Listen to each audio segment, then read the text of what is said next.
السلام عليكم ورحمة الله وبركاته. صباح الفل، صباح السعادة، صباحكم زي العسل بزيادة. النهاردة معانا الحلقة فيها موضوعين. أول موضوع هو جواز القرايب للحمام. جواز القرايب بيسبب نصايب حتى في الحمام يا أبو الترابيب، حتى في الحمام يا عم الحاج. جواز القرايب بيسبب نصايب. تاني حاجة هنتكلموا فيها النهاردة وهي ازاي تاخد كتف زغاليل. كتف زغاليل معنى كتف يا شباب، كتف زغاليل يعني مجموعة زغاليل مع بعضيها 10 15 20 زغلول بنقول عليها كتف او طريحة. ازاي تاخد طريحة زغاليل سن واحد، بيطلعوا كلهم في سن واحد. النهارده هنتكلموا اول حاجة في حتة طريحة الزغاليل، وبعد كده نتكلموا على جواز القرايب اللي بيجيب نصايب. وجواز القرايب اللي بعت لي السؤال ده على الخاص هو اخويا ابو حمزه من المنصوره. تحياتي لكل اهل المنصوره، رجاله المنصوره، اخواتنا وحبايبنا على دماغي من فوق كلكم. بصوا يا شباب، النهارده انا هحط لك عدد من الاسوس وانت حسب العدد بتاعك، بس انت تعمل توازن ما بين العدد اللي هقوله لك وما بين العدد اللي عندك. النهارده انا عندي 10 اسوس حمام غزار، 10 اسوس. في عندي اللي معاه تيره وفي عندي اللي معاه تيرتين. هنقوله يا عم الحمام كله معاه تيره واحده، خلاص؟ طيب رقم واحد الحمام ده قبل ما بجوزه والاقيه، كلمه الاقيه يعني اجوزه، معنى اللي انا اجوزه لازم اكون مجهزه، يبقى قبل الجواز في تجهيز. طيب انا بجهز الحمام ده ازاي؟ النهارده الحمام ده لازم يخلص قلش، لازم يكون مخلص قلش ونواعم والريش اللي هو بيغيره. طيب رقم 2، قبل ما الاقي حمامي احاول اشتغل معاه شويه وقائيات. الوقائيات اللي هقول لك عليها دي مش هقول لك هات علاجات وهات كيماوي ودي للحمام، لا، شويه كزبره ناشفه بتغليهم وبتشربوا من الحمام ده علشان خاطر لو في اي حاجه في الحصله جوه بتمنع عنك دخول السالمونيلا. خلاص؟ في خلطه الثوم والبصل والليمون والخل، مضاد حيوي طبيعي ورافع مناعه ومنشط للكبد. ادي 3 حاجات موجودين في الثوم والليمون والبصل والخل. يبقى انا كده لازم بجهز حمامي قبل ما الاقيه واديله الجرعات بتاعته.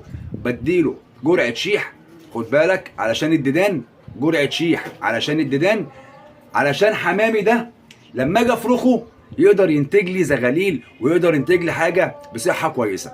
خلاص يا رجاله؟ طبعا احنا معانا اذان العصر اهو هيدن. هرجع لكم تاني نصلي العصر ونرجع تاني. صلي وسيبها على الله. يلا بينا. ورجعنا تاني يا رجاله، ربنا يتقبل منا ومنكم صالح الاعمال. نرجع لموضوعنا تاني. قلنا بنجهزه الحمام ده وبنديله الكزبره عشان ينضف المعده، بنديله توم وبصل وليمون لرافع مناعه، مضاد حيوي طبيعي، منشط كبد، وبعد كده بندي شيح. والشيح ده انا يعني بفضل انك اول حاجه تديله الشيح، اول حاجه الشيح، وبعد كده ادي كزبره، ادي شيح يوم او يومين وبريح يوم، وادي بعد كده كزبره يومين وبريح يوم، وبعد كده بدي المضاد حيوي اللي هو الطبيعي بتاعي. خلاص؟ الحمام ده قبل ما بتلاقيه لازم تكون الطواير واخده فيتامينات، لازم كالسيوم، لازم يكون عندهم تحاديق. الدكوره لازم تكون واخده سيلينيوم علشان تتلاشى حته الذكر يروق منك. ذكر يروق دي يعني الذكر ما بيخصبش، يعني تمسك البيضه كده بعد 10 ايام 15 يوم تلاقيها زي ما هي ميه، ما كونش زغلول. ده اسمه ذكر بيروق او ذكر مش بيخصب. خلاص؟ طيب النهارده انا عاوز اخد طريحه زغاليل في عمر واحد. عندك النهارده 10 اسوس غزار، بحط عليهم 25 قص حضان. 25 قص يا ابو الترابيب، هم 25 قص يا عم الحاج، علشان تعرف تاخد منهم ترايح في سن بعض. اول حاجه بعملها بجيب الدكوره بتاعت الغزار، بلاقيها بجوز ال10 اسوس في يوم واحد مع بعضهم في نفس اليوم. بعد منها بيومين او 3 ايام، بلاقي 12 قص حضان. طب اشمعنى 12؟ علشان لو حصل دروب لاي قص من الحضان يبقى عندك 2 احتياطي لل10.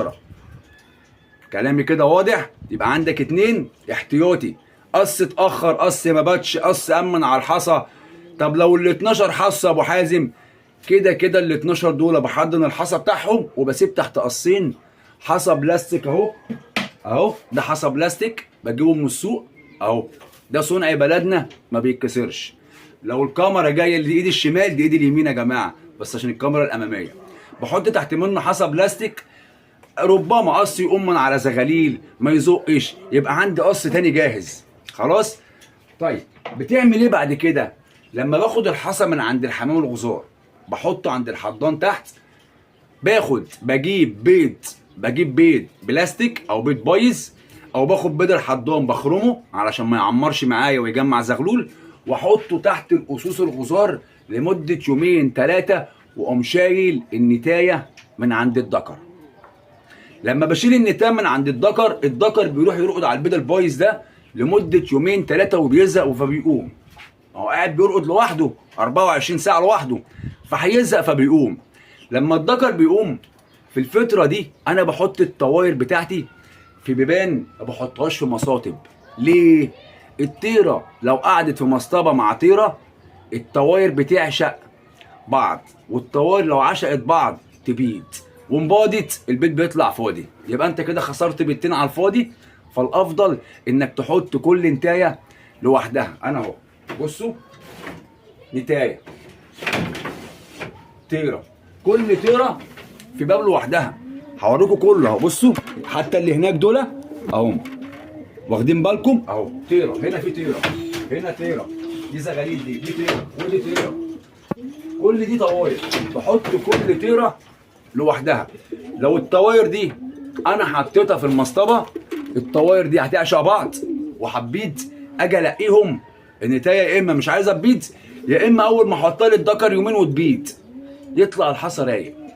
فباخد الطيره بحطها في باب، باكلها وبشربها، بحط لها التحديق لفتره اسبوع. يبقى انا كنت سايبها مع الدكر 3 ايام بعد ما باضت، وباخد الطيره بعد كده بحطها في الباب اسبوع. واركز لكلامي علشان الكلام ده والله بفلوس، بعمر، بمعلومات، بطلوع الروح اتعلمناه بكل مقاييس الخساره عشان نوصلوا للمعلومه دي. خلاص. لما باخد النتايه بحطها في الباب لفتره اسبوع، النتايه هنا بتبقى ارتاحت فتره الاسبوع وال10 ايام بتوعها، وممكن تاخد منها حصويتين تاني. فباجي بعد فتره ال10 ايام بقوم ملاقي الحمام الغزار تاني. يبقى كده اصبح الحضان بقى له 10 ايام راقد على بيت غزار، وبعد كده 10 ايام بلاقي الطواير تاني. بياخدوا معايا فتره اسبوع، 10 ايام بيكونوا بايضين. بعد ما بجوز الغزار تاني عندي 13 قص حضان فاضلين، ما انا جايب 25، بقوم ملقيت 13. يبقى اول مره لقيت 12 معاهم، وتاني مره لقيت 13. لما بيحصل موضوع الحصى ببدا اخد الحصى احضنه تاني تحت، احضنه تاني تحت عند اسوس الحضان، واحط تحت الحمام الغزار حصى واسيبه راقد عليه ما بشيلوش. بحط له حصى بايظ واسيب الحمام الغزار راقد عليه ما بشيلهوش لفتره قد ايه يا ابو حازم؟ بياخد له حوالي بتاع شهر، من شهر 25 يوم 20 يوم. طيب ايه اللي بتعمله بعد كده؟ انت لحد دلوقتي لسه شغال في اول الموسم، بتروح للحمام الحضان اللي هو حص اول مره وتحت منه زغاليل، بقى زغاليله فتحت خلاص. اول ما تلاقي الزغلول، يعني بصوا اهو، ده زغلول عمر 25 يوم اهو، ده زغلول عمر 25 يوم. لما انا الاقي الزغلول في عمر 25 يوم كده معايا بالمنظر ده، شايفينه اهو 25 يوم، ابدا الاقي او ابدا اكشف الحصى من عند الطواير الغزار والقصوص واسيبهم يشتغلوا تاني. هتقول لي ليه؟ هقول لك دلوقتي ليه. لان في العمر ده عند الزغاليل بعد منها باسبوع بيبداوا الحضان يحص تاني. يعني كده في العمر ده هتلاقي الحضان بيكسر بعضه اليومين دول وقدام منه اسبوع ويحص تاني. ويحصي تاني. في الفتره دي بتكون انت ملقي، بتلاقي الحمام بتاعك اللي هنا لا، اللي انت لقيته فرخ وحصه معاك في نفس الميعاد اللي حصه فيه الحضان التاني. مطلوب منك ايه بقى حضرتك؟ الغزار ده لازم يزق بعد ما بتاخد الثلاث وشوش دول، او ممكن تاخد العش الرابع لو انت مريح حمامك، مريحه مثلا بقاله 3 4 شهور مش شغال في القلش فهو جاهز. بتاخد 3 4 وشوش، وبعد كده بتاخد من كل قص حضان حصوايه، وممكن تحط الحصوتين الغزار وتسيبهم يزقوهم، تسيبهم الغزار يزق الحضان. الغزار بما انه عظمه راكب وعظمه مكلتم والحضان عظمه طويل، فالغزار بيقدر يزق. يبقى انت كده بتعوده يزق، وبنفس الوقت بتخليه يحن معايا. انا معانا مكالمه تليفون يا جماعه، بس ايه دول طبعا اخواتنا وحبايبنا اللي متابعين معانا، وده خط النت اللي مفتوح، واللي عاوز يتواصل معانا من داخل مصر او من خارج مصر اتصل بينا على 012 01 52 72 كمان واحد. نقول رقم تاني للتواصل معانا من داخل مصر او من خارج مصر 012 01 52 72 واحد. ورجاء من الشباب الصغير، رجاء لو محتاج اي معلومه صدقني اكتب على اليوتيوب الحاجه اللي انت عايزها واكتب جنب منها التربو. يعني اكتب الحمام مش بيبيض التربو، او مش انا اللي مش ببيض انت هتكتب كده يطلع لك الفيديو. انا الحمد لله ربنا كرمني وفارغ زغلولتين تحت. تمام يا رجاله؟ دي حته انك تاخد كتف زغالين مع بعض. تاني حاجه بقى انا عايز اتكلم فيها وهي جواز القرايب اللي بيسبب نصايب. ابو حمزه قال لي ينفع البت تتجوز ابوها في النش؟ طيب هجاوب عليك عن تجربه مش على سمع. انا ما بعرفش اقول معلومه على سمع، لازم اكون مجربها واثق فيها عشان اعرف اطلع الختم من الدرج واختم. تمام؟ علشان اقدر اطلع الختم من الدرج واختم. خلاص؟ فهنا انا لما اجي الاقي البنت لابوها، البنت شايله جينات الام والاب، شايله جينات الام والاب، والعصب والعطاره بتاعت الاب موجوده في الزغلوله. خلاص؟ الناحيه الجماليه موجوده في الزغلوله من ناحيه امها.